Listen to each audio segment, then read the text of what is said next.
проблема была, во всяком случае, в отсутствии системы обращения с отходами. С прошлого года нами работа поэтапная в этом направлении ведется. Для этого принят ряд федеральных законов, уже на федеральном уровне делаются конкретные шаги, чтобы всю эту ситуацию переломить. Если в нашем регионе эта картина не такая страшная, то в ряде других регионов очень плачевная ситуация. В прошлом году разработана и принята региональная схема по обращению с отходами.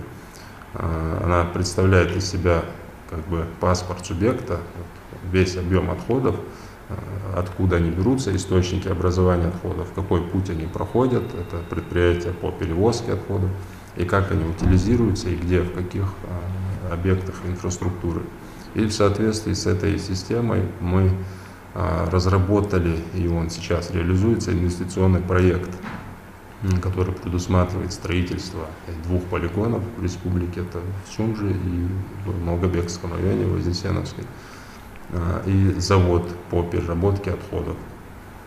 Первый комплекс уже готов и запущен, там есть несколько технических вопросов, идет набор обслуживающего персонала, и в ближайшие дни он уже выйдет на рабочее состояние, будет уже функционировать.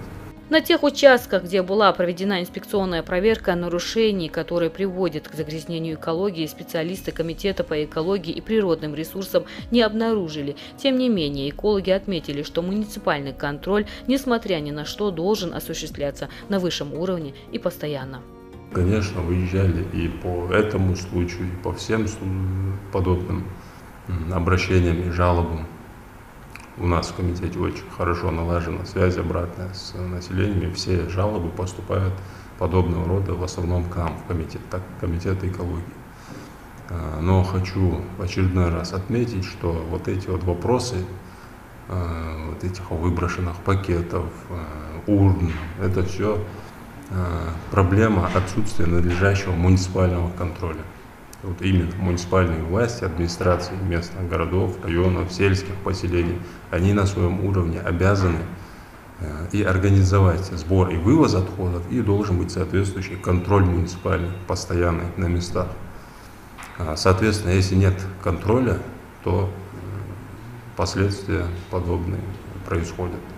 Местные жители